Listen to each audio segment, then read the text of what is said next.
So first thing, once YouTube finally goes live, yay, we're live. Okay, first thing I want to show you is our sweet new podcast setup. So should have better sound now. We have spit guards and breathing guards, so you can't hear me mouth breathing all the time.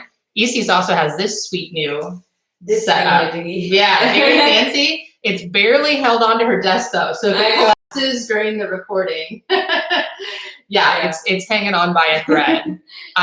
So this is the season finale of HomeGirls.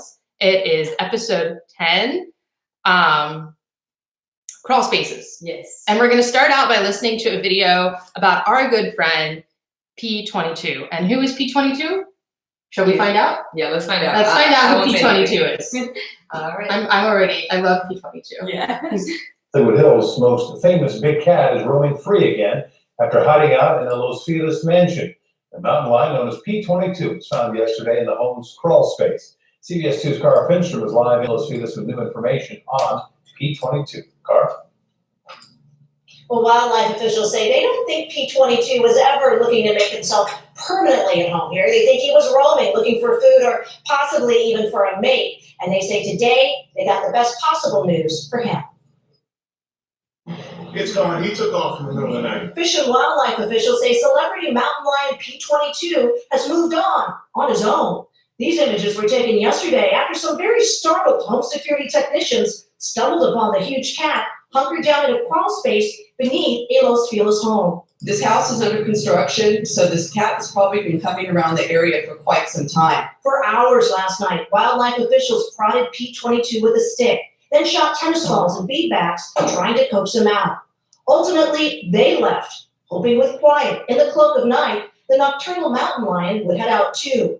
This morning, wildlife crews couldn't see him under the home, so they brought in special tracking equipment that should pick up a ping off his collar. The P22 has a radio collar on him. It's also a satellite collar, and it does connect with satellites to give his location. This morning, it confirmed he's gone.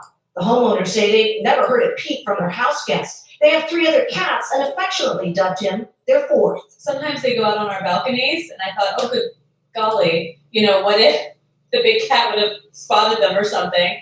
I don't think he would have warmed up to them as distant cousins. P22 has been spotted roaming the area around Griffith Park and was even featured in National Geographic. He's been captured a few times and treated for mange, so wildlife agents think he wants to avoid humans. They say during the 150 years they've been tracking mountain lions in California, there have been less than 20 verified attacks. He was kept up safe in that hole.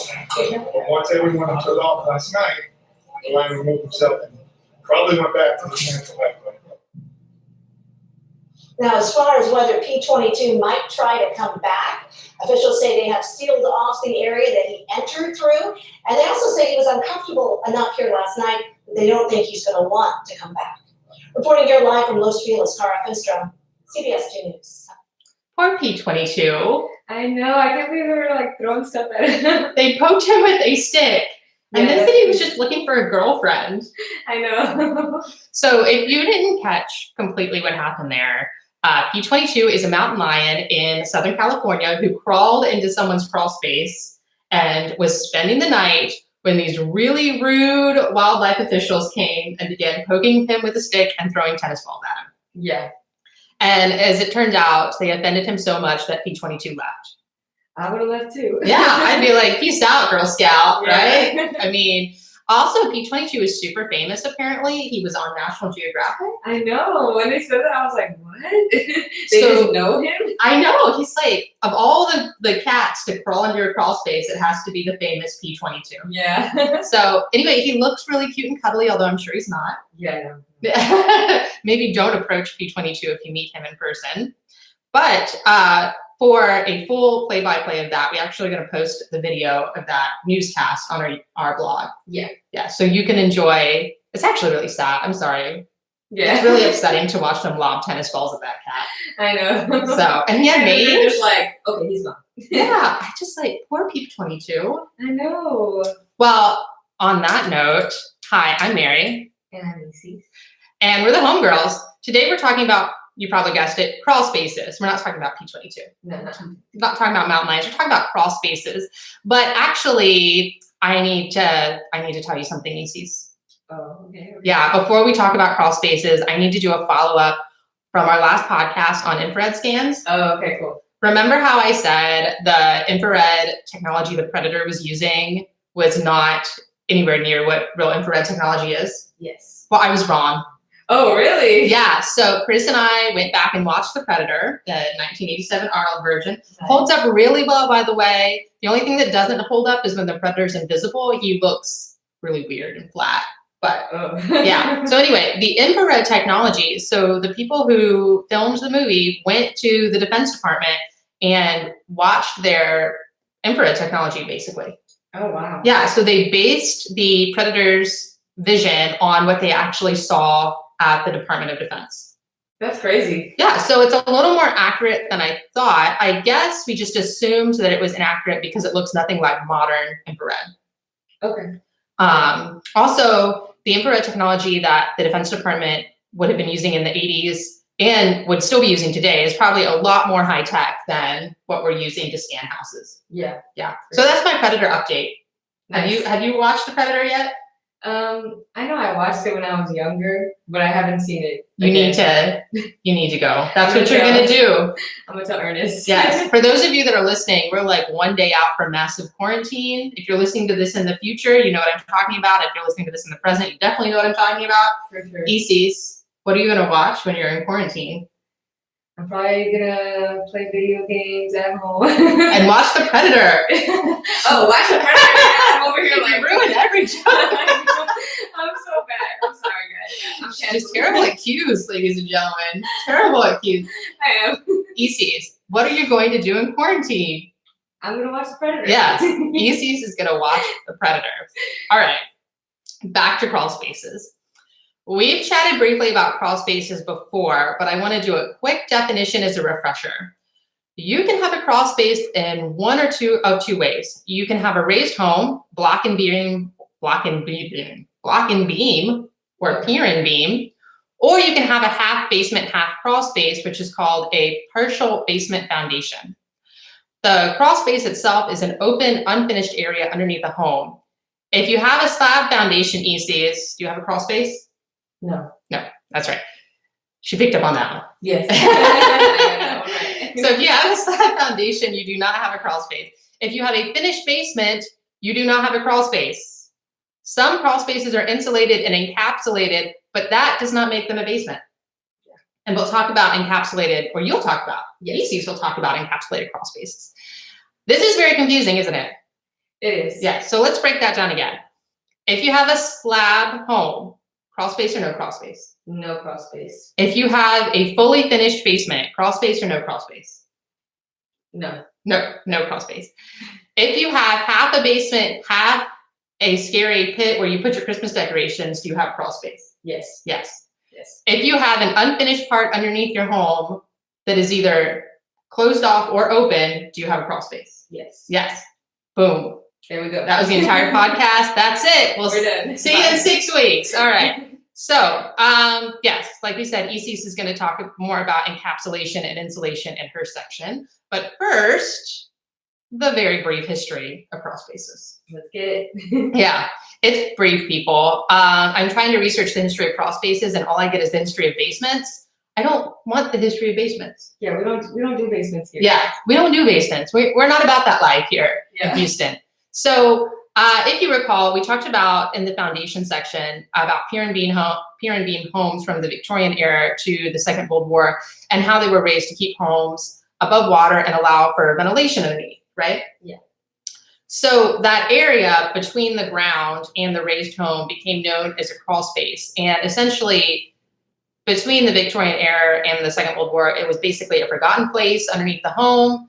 It would become full of trash, old stuff, like your garbage. People would literally just walk out of their house and like chuck garbage, like broken furniture and broken toys. And some people still do that. That nasty. Don't do that. Yeah, we see pictures. Keep your crawl space clean, people. But yeah, in the good old days, they'd throw trash, broken furniture. Sometimes your sewage would just be dumped right underneath your crawl space, and then you would hope it just like oozed away. Ew. Yeah, ew. Also, it became a great place, a great hangout for small and large mammals.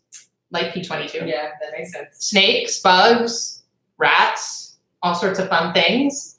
But as modern plumbing and electrical arrived, the crawl space became useful. It became a good way to install both the conveniences of modern living without tearing up the walls in the house. I didn't need to say both. There was no comparison. Let me rephrase that.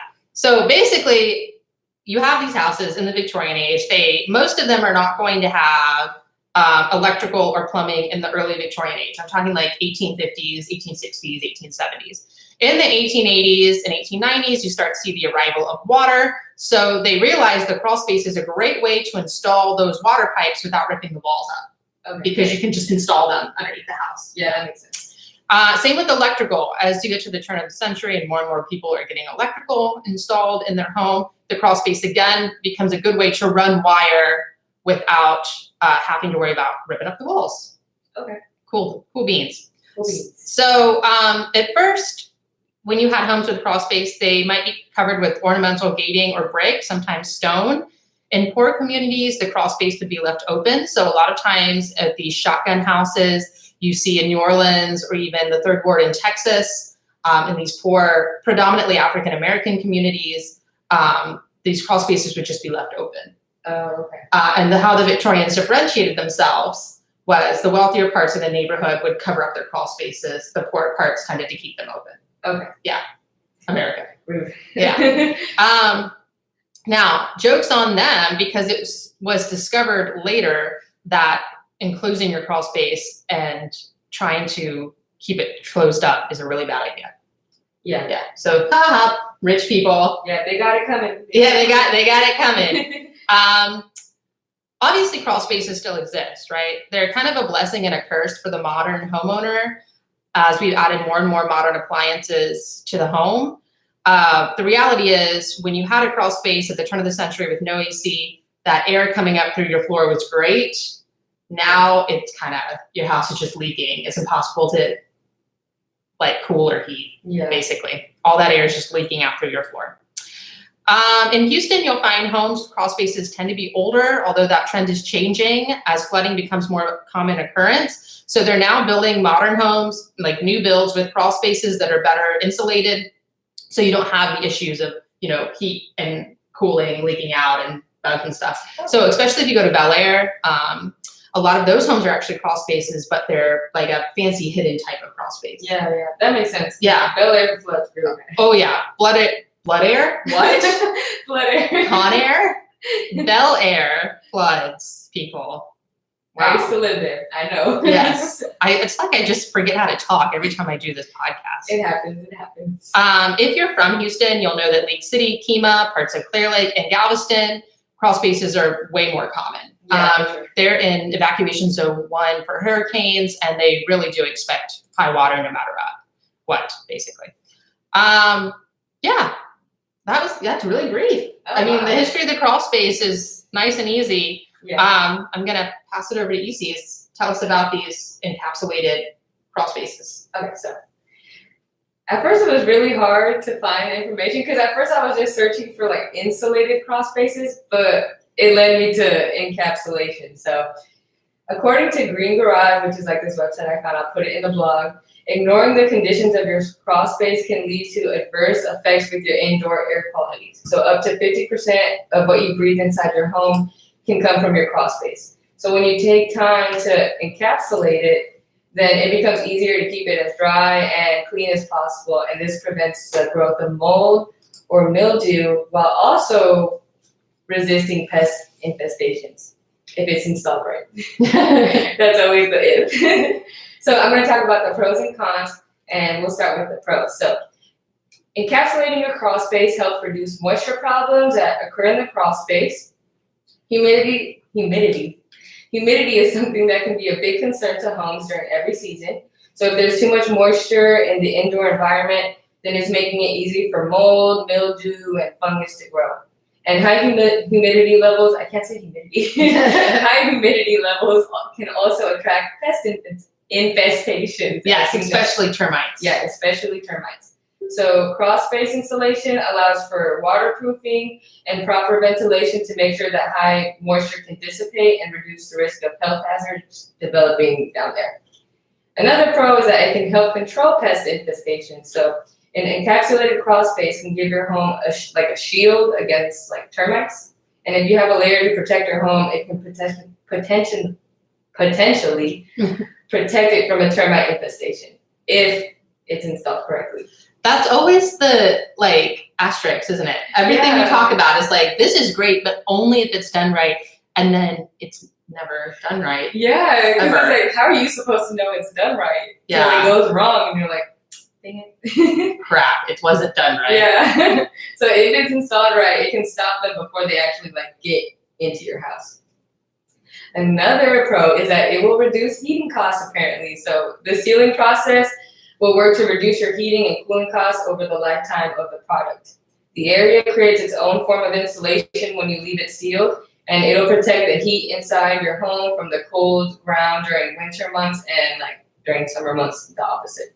And it'll maintain a cooler element, which will help cool down your house. So I think that is what they're doing in the newer builds, is they're just automatically going in and encapsulating the crawl spaces from the get-go. Yeah. Something you also have to have in some of these pier and beams in Houston, in the new builds, I should add, are flood vents.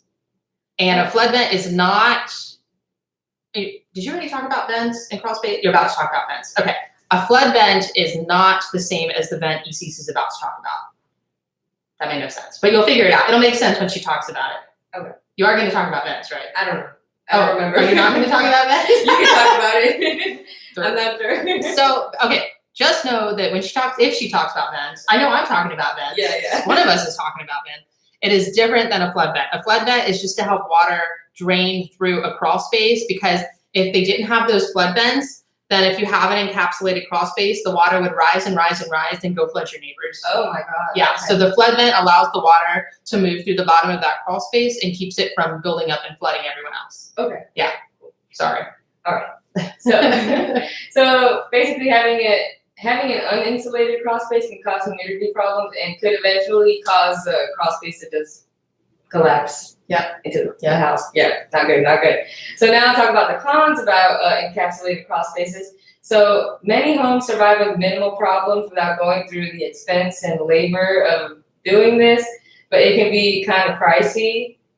And I'm sure you'll talk about pricing. I will, Okay, yes. So I'll leave that to Mary. But there are additional maintenance costs to consider. So apparently after having this installed for your home, there will be additional maintenance and inspection chores that you should do on a monthly basis, supposedly. What? I don't know if Wait, anyone actually what? does that.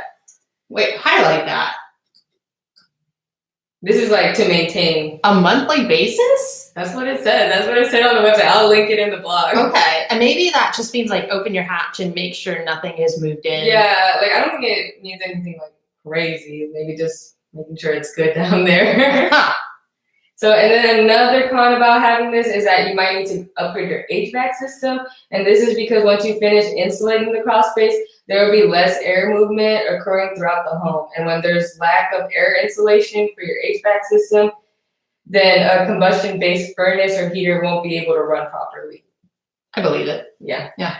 And then, so overall having an encapsulated crawl space can give your home optimum indoor air quality, efficiency, and comfort, but it does depend on the specific circumstances found in your property.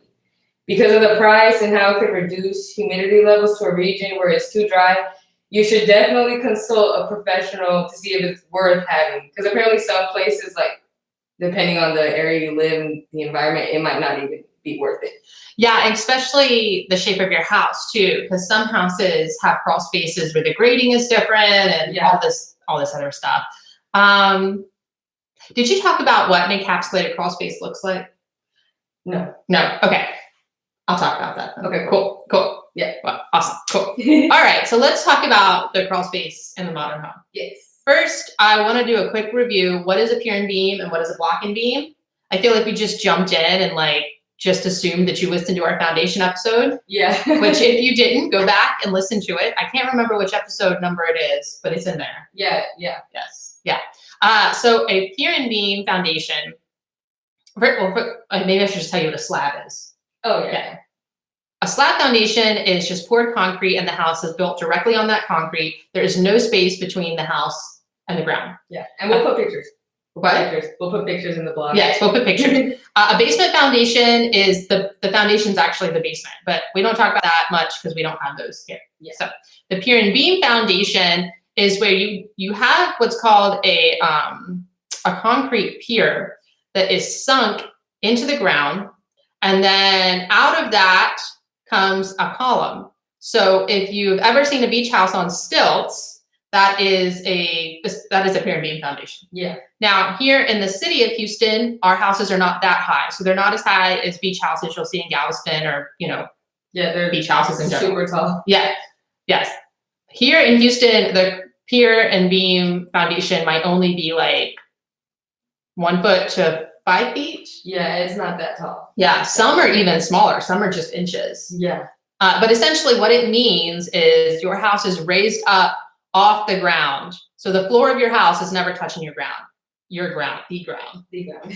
Same with block and beam. Block and beam, I can't even believe exists in this world, but all a block and beam foundation is cinder blocks stacked on top of each other onto which your house is set.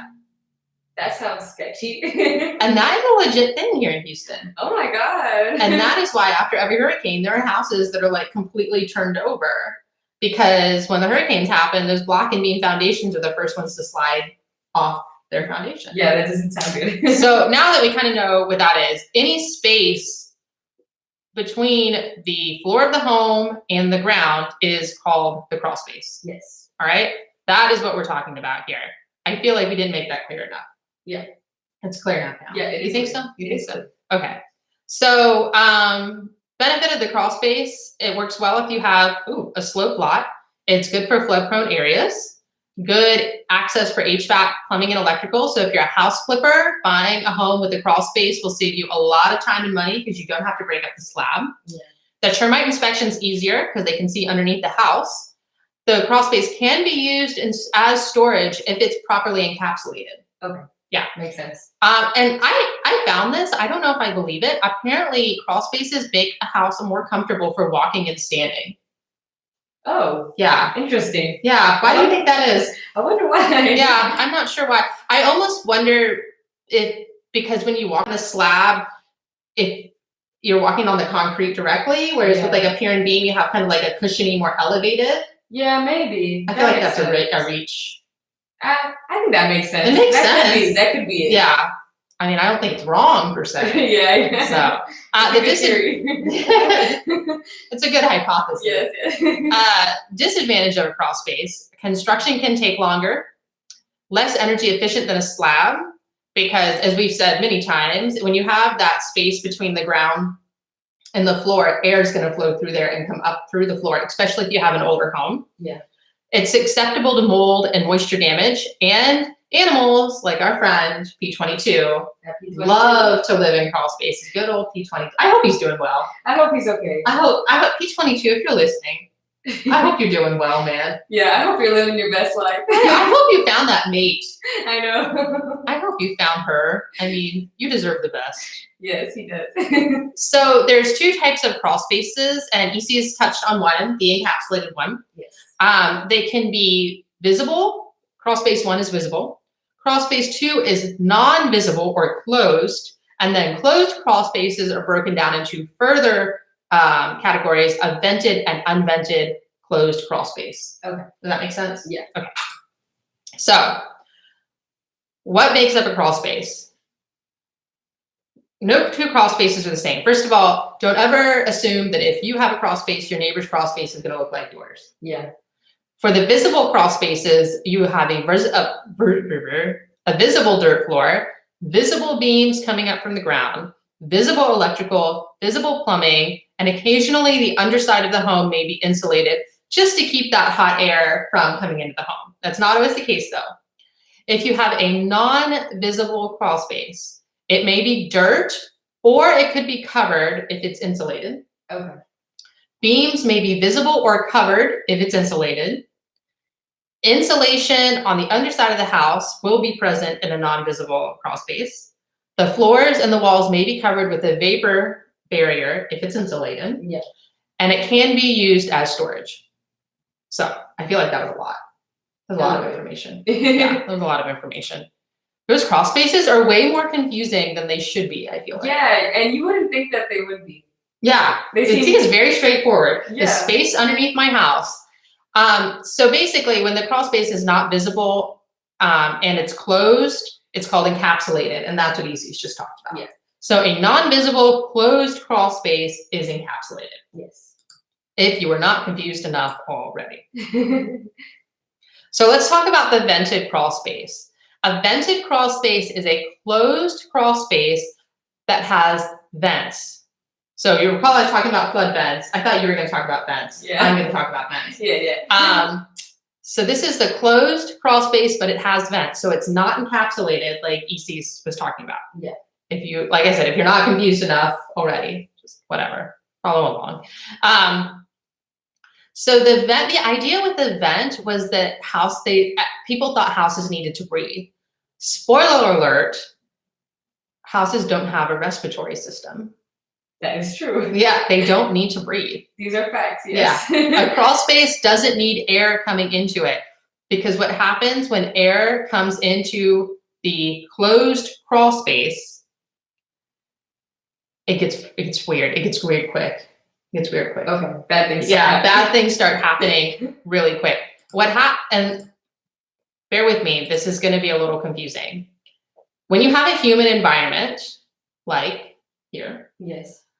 when the heat and humidity is outside, comes in through that vented closed crawl space, it actually makes the vented closed crawl space hotter and more humid than the outside. Okay, so it's like adding Yes, to the humidity. exactly. It's creating its own environment. Okay. Because the heat and humidity is coming in through the vent, but then it's getting stuck in that closed crawl space. Okay, that makes sense. Yeah, so when you have a vented closed crawl space, you're gonna have serious issues with mold and wood rot, which you do not want, because you're gonna fall through the floor into your nasty, moldy, vented, enclosed crawl space. And that won't be fun. No, it won't be fun or a good day for anybody. And we have a really good chart that kind of shows you if the outside air is 77 degrees Fahrenheit with 80% humidity, which by the way is like every day in Houston. Yeah. The crawl space is going to be 68 degrees Fahrenheit, but 98% humidity. Oh God. Yeah. That's a lot of humidity. Yes. Yeah, it is. Yeah. It is. That's not good. That's humid. That's sweaty. humid. So yeah, you don't want that. Let's talk about the unvented crawl space, which EC's already touched briefly on. Yes. That is the completely encapsulated crawl space. And because EC has talked about it so much, I'm just going to tell you what it looks like. Essentially, it looks like a picture of an insane asylum. It does. Doesn't it? It does. Yeah. The floors, and the beams are completely covered in a white fabric material. So it looks like what you would imagine, like stereotypical One Flew Over the Cuckoo's Nest type. Yeah, that mental. room they lock you in with like your arms. Yeah, exactly. Like a mental padded cell. Yeah. That's what an unvented encapsulated crawl space looks like. Yeah, that is exactly what that is a great description. Yeah, I know. So the vented closed crawl space is full of mold. Yes. The unvented encapsulated crawl space looks like an insane asylum, but it has no mold and is a great way to store your stuff. Yeah. So because it's encapsulated, it creates, again, its own sterile environment. So you can actually use it almost like a basement. That's pretty cool. Yeah, except it's not a basement. Yeah. You can't put a couch and TV down there. Yeah, don't do that. You can't live down there. You can't live down there. So don't send your kids down there when they're in trouble. I know. But you could probably store Christmas decorations Yeah. down there. Yeah, for Yeah, sure. I feel confident enough saying Yeah. that. Yeah. For sure. So EC's already went over the issues. Know that even in Houston, even encapsulated crawl space still have flood vents because they have to. Yeah. If you don't have a flood vent here in Houston, like I said, the water's going to build up and then good flood your neighbor's house. Yeah. Which nobody is just wants that. rude. Yeah, that is rude. Very That's rude. really rude. Don't be that guy. Yeah, don't be that guy, please. Nobody wants to be that guy. Okay.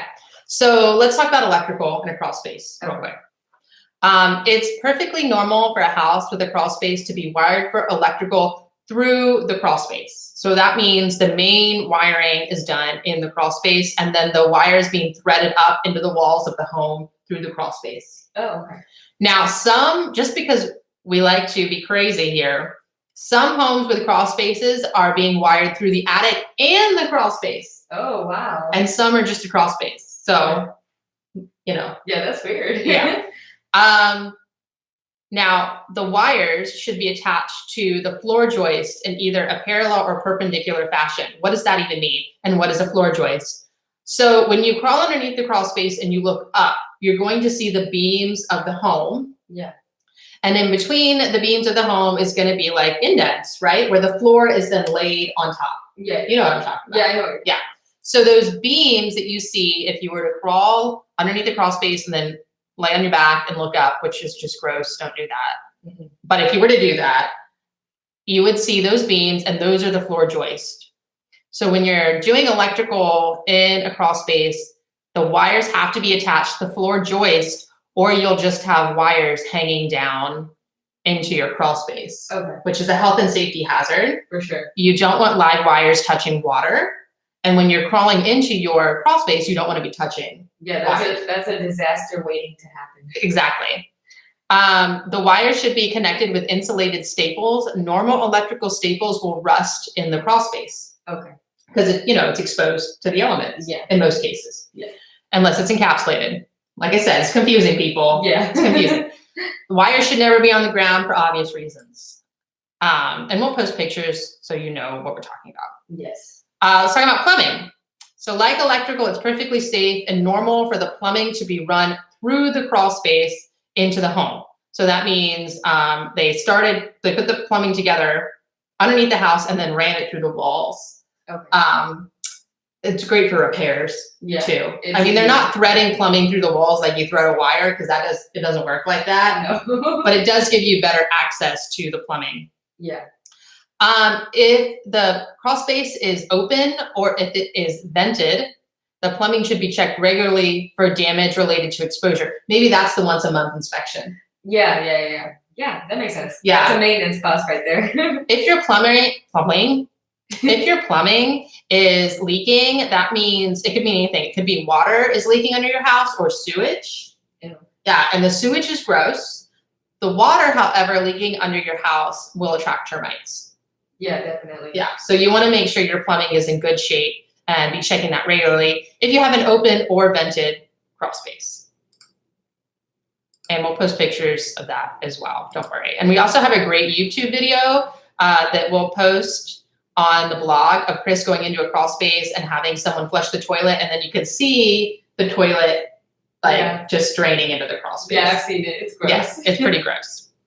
So let's touch a little bit more on insulation. I know EC has touched a lot about it on the encapsulated or insulated crawl space, but prepare to be more confused. Both open and closed crawl spaces can be insulated. Oh. Yeah. That's crazy. I know. So the closed crawl space, the encapsulated crawl space, Yeah. you're going to close up any vents. Get rid of those vents if you want to encapsulate. Vents are bad, people. You're going to put moisture barriers on the floors, the walls, and the ceilings. That's what makes it look like an insane asylum. Yes. Underneath those moisture barriers, you're going to have mold-resistant, waterproof insulation on the floor joist. That keeps it nice and cool in there, keeps that hot air from coming up into your house. You're all completely encapsulated. You can put your Christmas tree, but not your children in there. Yes. So on the open crawl space, the insulation is installed in between the floor joist. Occasionally, they also install a vapor barrier in between the floor joists. Now, remember that open crawl space is completely open. That's why the insulation is only underneath the floor joist, because if you were to put it anywhere else, it would just be on the ground. Yeah. Yeah. So, yeah. Pretty much. Now, we haven't done attics yet, have we? That's next season. Yeah, I think so. Okay, so I thought, I forgot we didn't do attics. Insulation goes by R value. Do you know what R value is? I don't think so. And I'm going to Google the exact definition because I don't want to say it wrong. R value is it's a measure of how well the insulation resists the conductive flow of heat. That makes sense. Okay. Yeah. So when you're insulating underneath your home, the R value is going to be different than that which you have to insulate in your attic. And trust me, we'll talk about this in season 2. Yeah. But attic insulation has different R value than what you need to insulate your crawl space. And just so you know, in Houston, we have to have an R value of R13 to R19. And there's a chart that we can post that shows you kind of what our values are. Okay. And everything like that. I don't want to get too into it because we'll delve into it more in season 2. Yeah. Crazy to talk about that, isn't it? Yeah. Okay.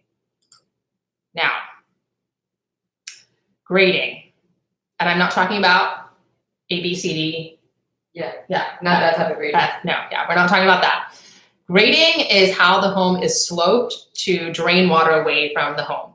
And a big problem with the open crawl space is standing water. And we kind of mentioned standing water. It attracts termites. It's also really unsanitary. It attracts mosquitoes. Yeah. All sorts of bad things come from standing water. You want to make sure if you have any type of crawl space, open or closed, that the grading around your house is done correctly. Now, the ground around the crawl space should slope a minimum of 5% away from the foundation for at least the first 10 feet in order to direct the ground away from the structure. If the slope cannot be established, and this does happen where for building code reasons or HOA reasons, you can't establish that type of grading, it is common then to put a surface drainage system in the crawl space, and that's just a drain where the water is going to, like a shower drain, a large shower drain, where the water is going to collect and drain away from the home. Yeah. So grading is important, people, very important. If you're ever buying a home with a crawl space, make sure you get the grading checked. Yeah. Now, the inspection of the crawl space. Ooh. I know, I always say this disclaimer. When I talk about inspections, I'm talking about how we do it here in Houston. It might be different in whatever state you're listening to, but I imagine it's probably the same. Yeah. Or very similar to that, So in Texas, actually, not just in Houston, the TREC inspector is not required to get into a crawl space if it's less than 18 inches or it's deemed unsafe at the time of the inspection. So if it's less than 18 inches, they consider that too small for a human being to crawl around in it. Okay.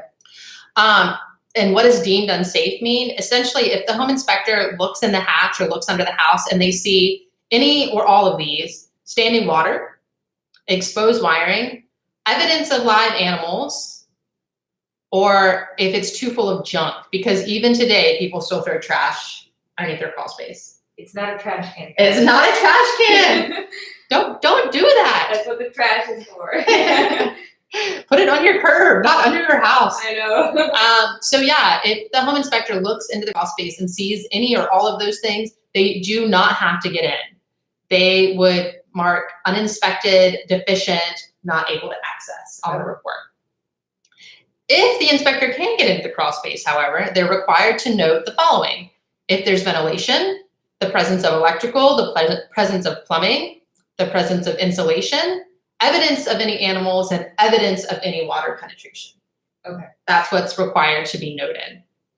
And when I say live animals, I mean any live animal. If they see like mice or anything, they don't have to go down there because TREC considers it a health and safety hazard. Yeah. Yeah. So big or small animals. Didn't they say in P22 that it was like technicians who ran into P22? Yeah, that's what they said. They were like working down there and they were like, P22 is like, sup. I know, he was like, what are you guys doing in my room? Yeah, exactly. Mom! So, yeah, I'm sure they really got a surprise. I know, if I saw that, I would freak out. I know. I'd have a heart attack. But we know now, just be like, hey, it's my man P22. Ask for his Be autograph. cool. Ask for his autograph. His autograph. That's so funny. Okay. I forgot what we were talking about. Oh, the inspection of the crawl space. So they should also note the grading and any drainage around the crawl space. So you definitely want your inspector to note if the grading has been done properly, and if there is no grading, if there is drainage around the crawl space. Now, crawl spaces are typically an extra charge because it is a health and safety hazard no matter what. So even if they don't see any hazards and still go in there, it can still become a health and safety hazard. Like when Chris was crawling in that crawl space and they flushed the toilet and the toilet drained out into the crawl space, he was in there. Yeah, when he's that already happened. down there. Yeah, that's a health and safety hazard. There is an alternative to human beings getting into the crawl space, and that is a crawl space robot. Ooh. I know. He's very cute and very small. He looks like kind of a Mars rover. Yeah. Yeah, we'll post a picture of him, but he's much smaller than a Mars rover. Probably not as sassy either. Mars rovers tend to have really interesting personalities. Yeah. I feel like a crawl space robot's just kind of, boring. That's what it got. Yeah, like your 9 to 5 type robot. Anyway, there are crawl space robots. Mm-hmm. My company doesn't use them yet. I don't feel like it's going to happen anytime soon either. They're kind of unpredictable. Yeah. The image they show is not always very clear. The technology is just not quite there yet for a crawl space robot. Yeah, maybe in the future. Yeah, they exist, but they're just not where they need to be. They're not better than people yet. So Yeah. the average cost for a crawl space inspection with a human being is about $75 added on to your home inspection. If they have a robot, it might be more expensive because they got to pay for that bot. Yeah, Got to pay for the robot. it's a robot. Yeah. I thought I was going to talk about cost. I lied. I'm sorry. It's okay. Do you have any questions for me? So if there is standing water like in your crawl space, what can happen? Like, what should they do? Or Like what are the effects of that? Like if you leave it there and like if you leave it there forever? Yeah, Okay, so first you're going to get termites if you live in Houston, guaranteed. for sure. Second, you're going to get mosquitoes if you live in Houston, guaranteed. All right. Third, your house is going to be, how do I say? It's going to get moldy. Okay. It's just going to get moldy and gross. And it's probably going to start to stink. Yeah. Standing water does start to stink. And then it's only going to get worse. So if you have standing water and it continues to rain, which it does here every other day, Yeah. the standing water situation is going to get worse. So all of those problems I just talked about are just going to get worse. Okay. And bad things will happen. Yes, bad things will happen. Also, if you have electrical down there, you're exposing that more and more to water. So you're going to have rust issues or shorting issues. Same with insulation. You're going to get mold issues from the standing water.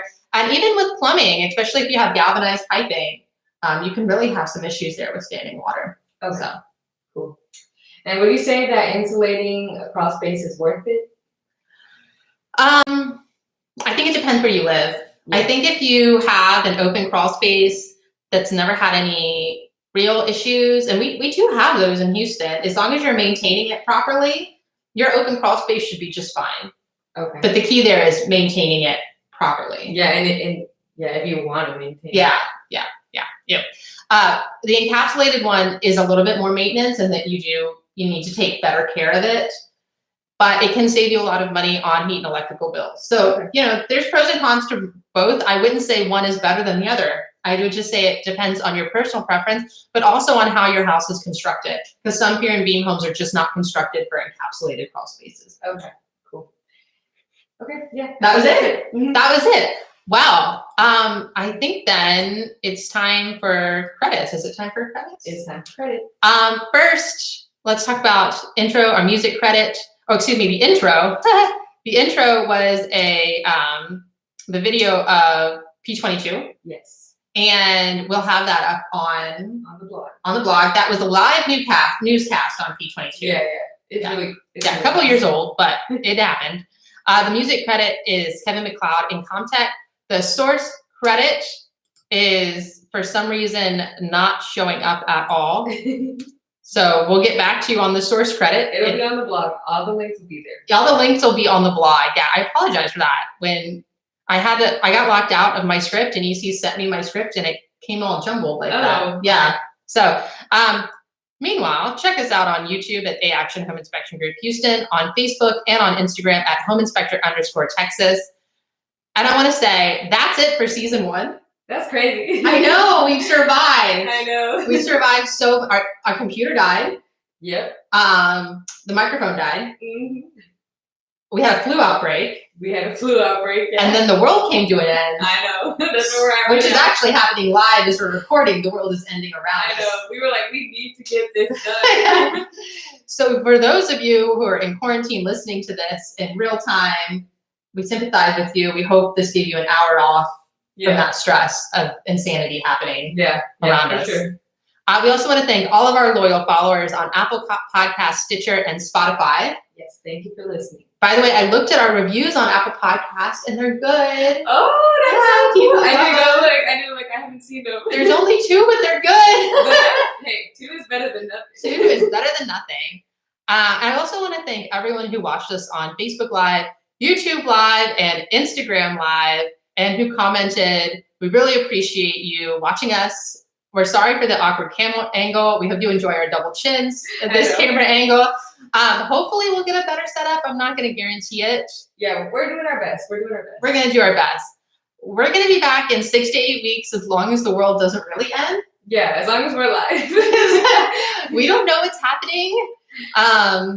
Like I had like 23 news pop-ups as we were doing this, so things could have gotten worse in this last hour.